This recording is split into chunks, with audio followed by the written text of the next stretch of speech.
Madame, Monsieur, bonjour.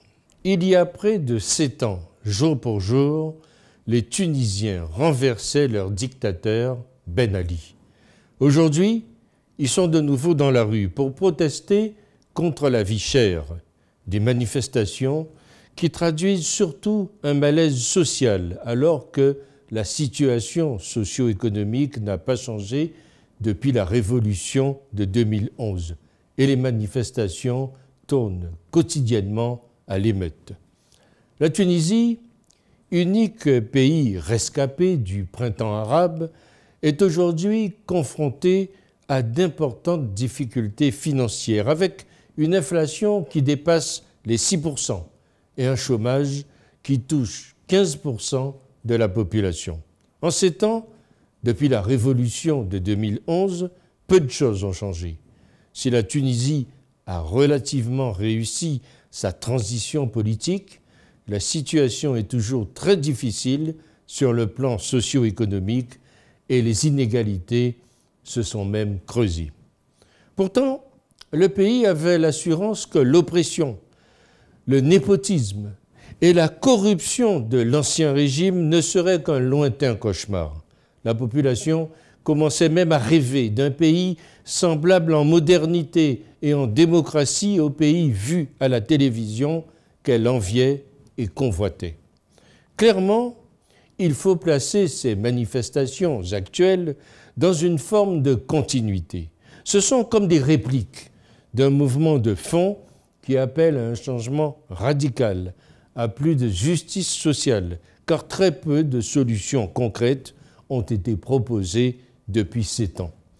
La situation est vraiment rude et les questions le sont encore plus. Plusieurs n'en peuvent plus. Certains en deviennent malades, d'autres ne pensent qu'à quitter le pays, qu'à fuir ce marécage. Beaucoup se cachent derrière la façade de l'indifférence et s'occupent des soucis de la vie quotidienne. D'autres observent, hébétés, les âmes les plus sensibles sombrent dans la dépression. Alors, encore une révolution, me direz-vous, qui n'aura servi à rien? Après les atrocités politiques et sécuritaires, le bilan est aujourd'hui des plus affligeants. Ils sont bien déçus, les Tunisiens, et beaucoup pensent à leur vie sous le règne de l'ancien pseudo-dictateur et regrettent cette révolution à la française. L'opportunisme et la corruption sont pires qu'avant. Tout est désolation, tout est défectueux. Éducation, santé, justice, douane, médias, transport, tourisme. En fait, les vices et les incohérences traînées depuis des années, ils les ont aujourd'hui en pleine figure. En Tunisie, aujourd'hui, il y a beaucoup de maux à éradiquer pour récupérer un corps sain. Mais encore, faut-il admettre d'abord la maladie, commencer une sincère introspection et avouer ses propres déficiences, c'est ce que je crois.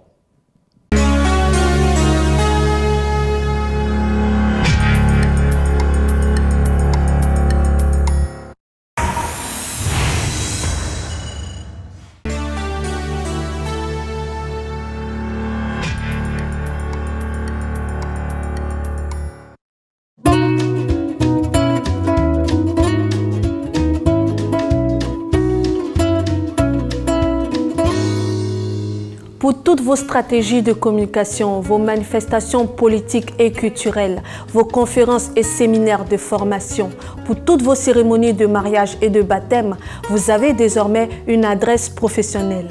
L'agence Glouzilet au 26 avenue Henri Barbus, 93 000 Bobigny. Un studio high-tech de 49 mètres carrés est mis à votre disposition avec du matériel moderne de production et de post-production. L'agence Glouzilet dispose également de 2 supports de communication sur Internet, bzd-tv.com et glouziletnews.com. Pour plus d'informations, vous pouvez nous joindre au 09 19 588 881, 06 30 768 600, 06 65 381 367.